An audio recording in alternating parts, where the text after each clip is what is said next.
देखिए, no confidence speaker में against करने का जो मुद्दा है, ये कल भी हमने स्पष्ट किया है। कांग्रेस और जितने भी like minded parties India alliance का हिस्सा है कि हमारे जो पार्टी का स्टैंड है, हमें नो कॉन्फिडेंस साइन करने में कोई दिक्कत नहीं है। नो कॉन्फिडेंस रेजोल्यूशन साइन करने में, सबमिट करने में कोई दिक्कत नहीं है। सारे तृणमूल एमपी साइन करेंगे।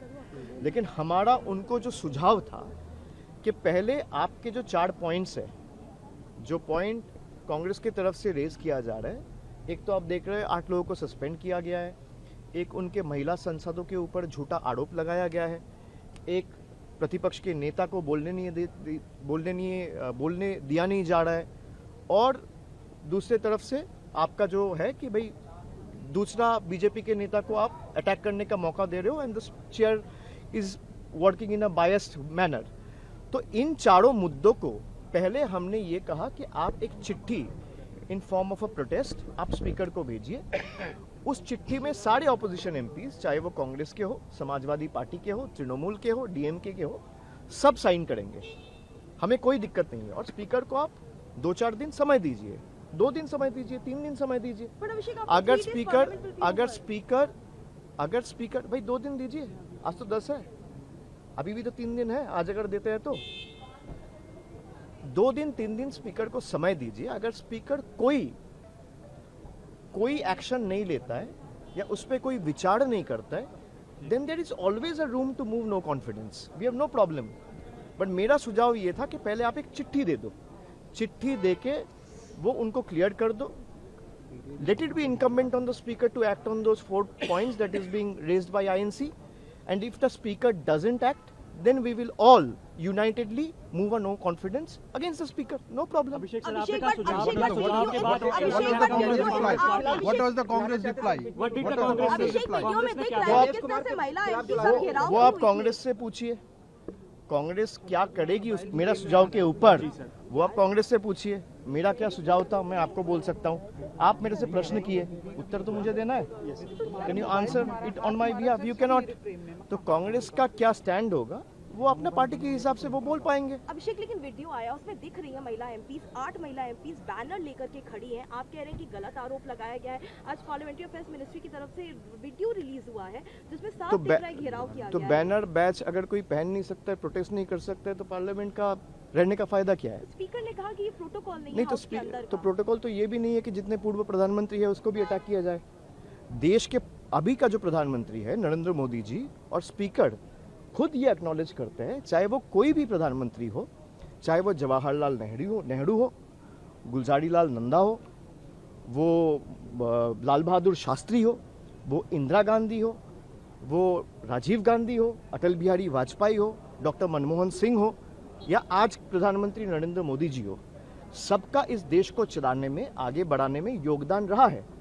लेकिन बीजेपी के सांसद अगर उनका चरित्र पर टिप्पणी करेंगे और वो करने दिया जाएगा, वो भी उचित नहीं है। The speaker has to also act in an unbiased way. यही हमारा डिमांड है। लेकिन हम सब चाहते हैं हाउस चले। ये सरकार का जिम्मेदारी है कि हाउस कैसे चले। कल आप जो सवाल मेरे से पूछते हैं, आप ऑपोजिशन के एमपी से क्यों नहीं पूछते कि कल 3 बजे हाउस एडजर्न कर दिया गया, 2 बजे, आज के सुबह 11 बजे तक। आप आधा घंटा करो, आप 1 घंटा करो, आप 2 घंटा करो, आप सीधा 18-20 घंटे के लिए हाउस एडजर्न कर देते हो।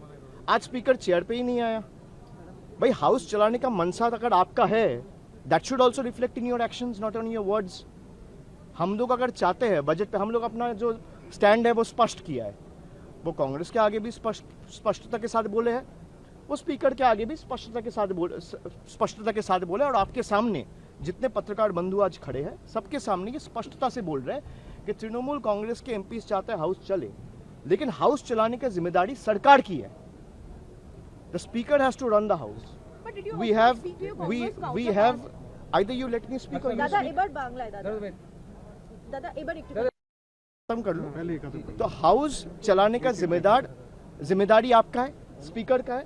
तो स्पीकर को हाउस चलाने के लिए अपना मनसा भी दिखाना चाहिए, सरकार से भी बात करना चाहिए और आग्रह करना चाहिए कि भाई विपक्ष के लोगों को भी आप बोलने दो। और सब अगर आप अलाउ कर रहे हो बीजेपी का कोई स्पेसिफिक एमपी को, तो वही चीज कोई विपक्ष का एमपी, चाहे वो कांग्रेस का हो या तृणमूल का हो या डीएमके का हो या समाजवादी का हो, उसको भी हक बनता है।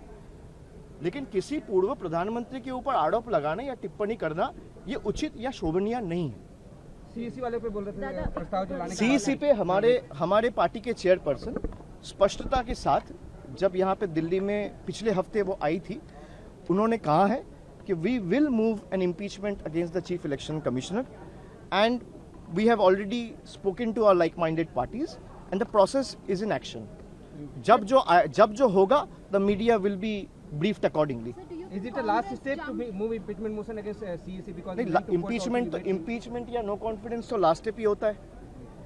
अब मान लीजिए दिसंबर के महीने में मैं था, मेरे साथ 10 सांसद थे, उसमें काफ़ी सीनियर सांसद भी थे, सब अपना बात रखा, बंगाल को कैसे सिलेक्टिवली सिंगल आउट किया जा रहा है, हमने 1 2 3 4 करके मुद्दे गिनवाए उनको, दे हैड नो रिप्लाई।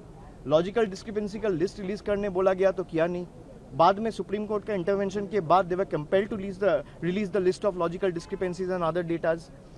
तो उसके बाद पार्टी के चेयरपर्सन और प्रदेश के मुख्यमंत्री ममता जी खुद आई सीईसी से मिलने, उनका भी सवाल या प्रश्न का एक भी जवाब सीईसी ने नहीं दिया।